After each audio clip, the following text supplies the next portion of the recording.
नमस्कार दोस्तों, आप सभी का मिश्रा मुसाफिर आपके अपने यूट्यूब चैनल में एक बार फिर बहुत-बहुत स्वागत है। प्यारे दोस्तों, आज हम उसकी चर्चा करेंगे जिसकी चर्चा पूरा देश ही नहीं बल्कि पूरी दुनिया कर रही है। इसे कुछ लोग सोशल मीडिया पीढ़ी के नाम से भी जानते हैं।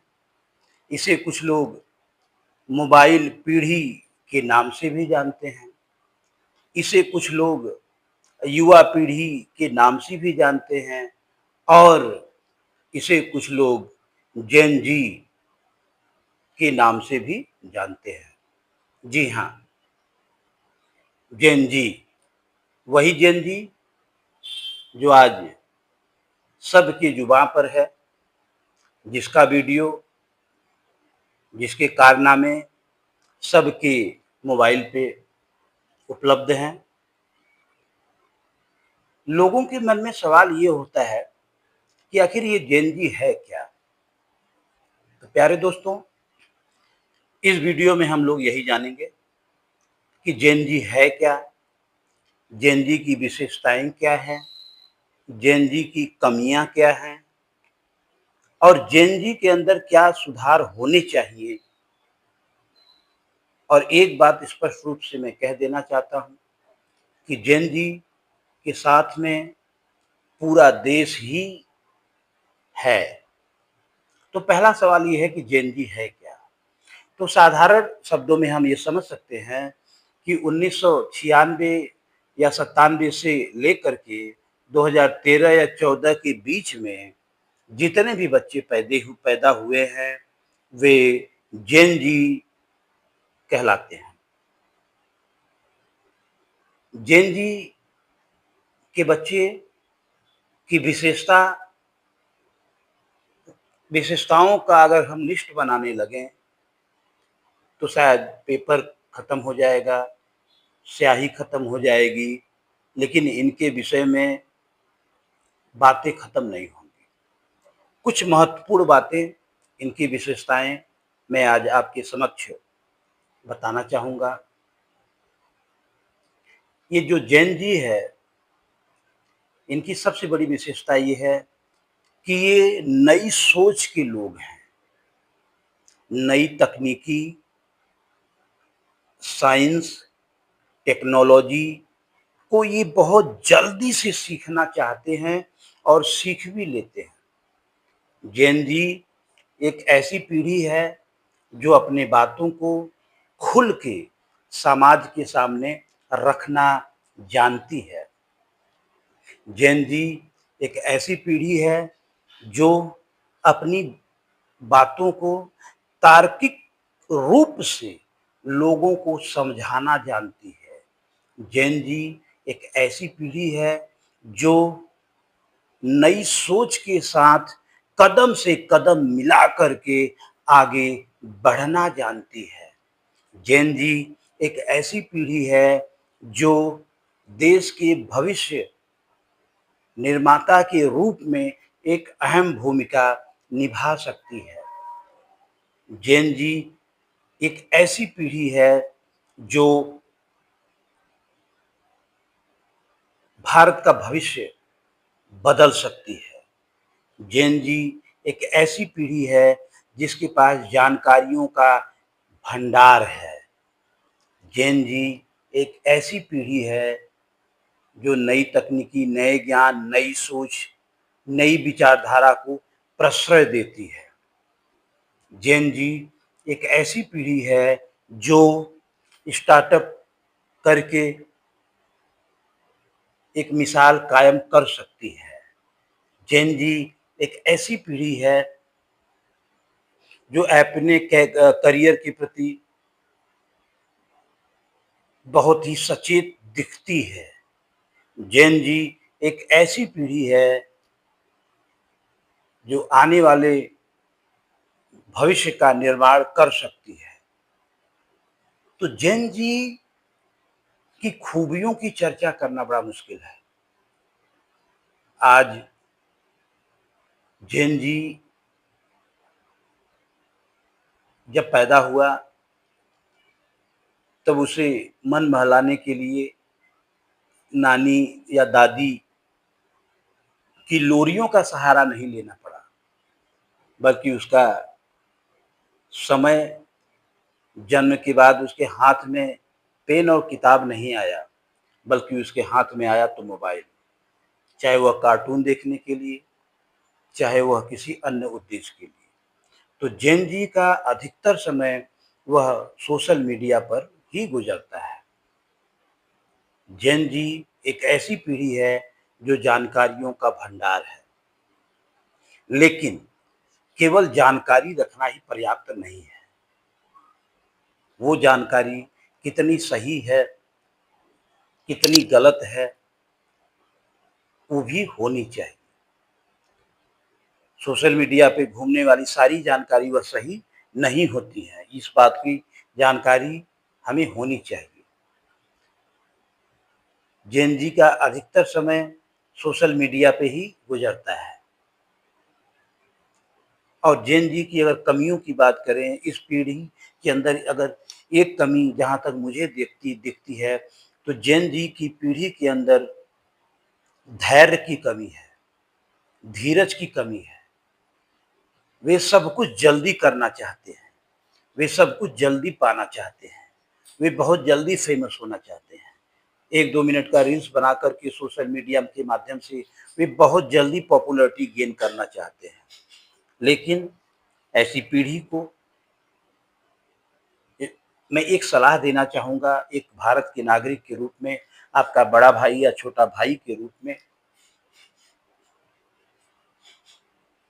कि अपने हक को माँगते-माँगते कहीं ऐसा तो नहीं कि हम दूसरे का हक छीनने में लगे हुए हैं। अपनी आज़ादी का हक माँगने के लिए कहीं हम दूसरों को गुलाम तो नहीं बना दे रहे हैं। ऐसी-ऐसी छोटी-छोटी बातों के ऊपर जेन जी को आज सोचने की सलाह है। वैसे अगर इन छोटी-छोटी बातों को छोड़ दिया जाए, तो जेन जी की मैं सबसे ज़्यादा प्रशंसा करता हूँ। क्यों? क्योंकि यह अपने अधिकारों को लेना जानती है। उदाहरण के तौर पे अभी जो नीट का पेपर लीक हुआ, इसके विरोध में दिल्ली की जंतर-मंतर पे जिस प्रकार के जिस प्रकार से देश के युवाओं ने, देश के जेन जी ने अपना विरोध प्रदर्शन किया,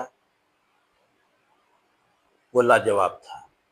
और सरकार इसके सामने झुकी भी और झुकनी भी चाहिए। लेकिन वहीं कुछ भटके हुए युवा, कुछ भटके हुए जेन जी के लोग किसी के भड़कावे में आकर के जो देश के खिलाफ नारेबाजी करते हैं, जो देश की पुलिस और देश के सैनिकों का अपमान करते हैं, जो देश के प्रधानमंत्री के खिलाफ अपशब्द भाषा का प्रयोग करते हैं, ये नहीं होना चाहिए।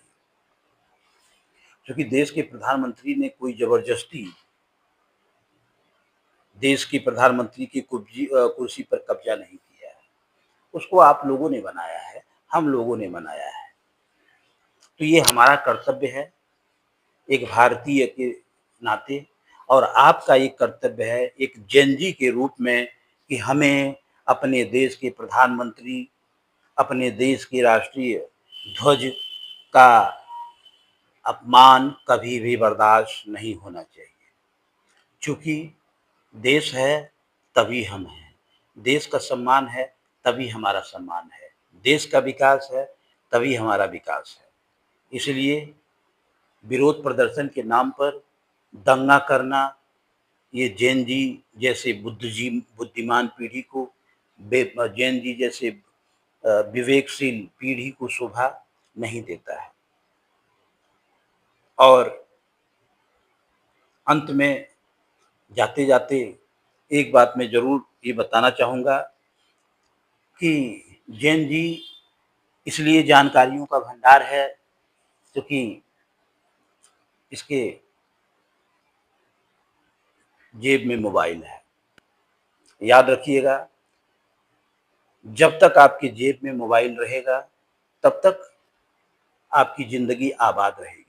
लेकिन जिस दिन मोबाइल जेब से निकलकर आपके दिमाग में बैठ जाएगा, ज़िंदगी बर्बाद हो जाएगी।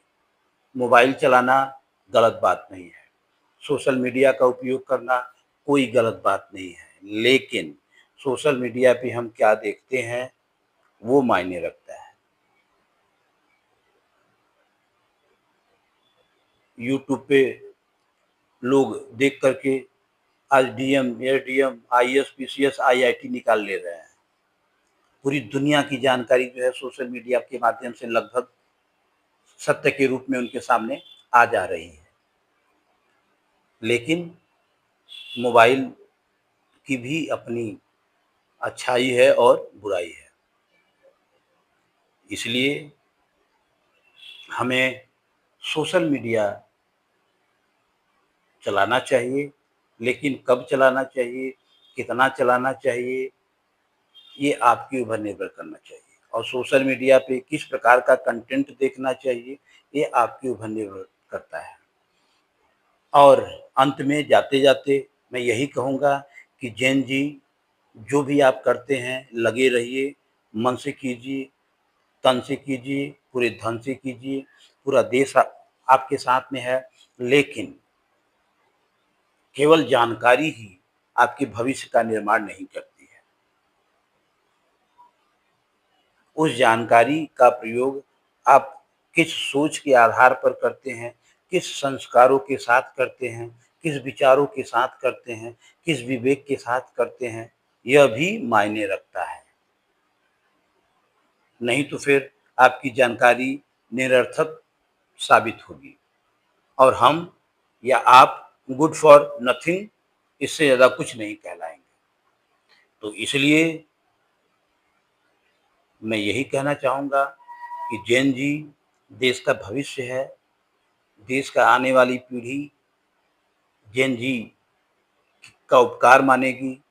और याद रखिए, जैन जी की लोग बुराई इसलिए करते हैं कि जैन जी की जो पीढ़ी है और इसके पिछली जो पीढ़ी है, इनमें पटता नहीं है और मात्र एक कारण है विचारों का, सोच का।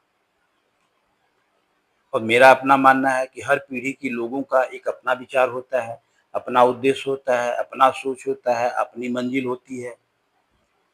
तो हमें एक दूसरे के विचारों का सम्मान करना चाहिए, लेकिन एक दूसरे के विचारों का सम्मान करने से पहले हमें देश का सम्मान करना सीखना होगा, देश की सेना का सम्मान करना सीखना होगा, तभी जाकर के जैन जी हमारे देश के लिए वरदान साबित होगी। अगर ये जैन जी की जो पीढ़ी है, इनका जो काफ़िला है, अगर यह अपने मकसद से भटक गया, तो फिर देश विकास के रास्ते पे नहीं, बल्कि पतन के रास्ते पे जाएगा। बस इसी के साथ मैं आप लोगों को केवल इतना ही कहना चाहूँगा, जय हिंद, जय भारत।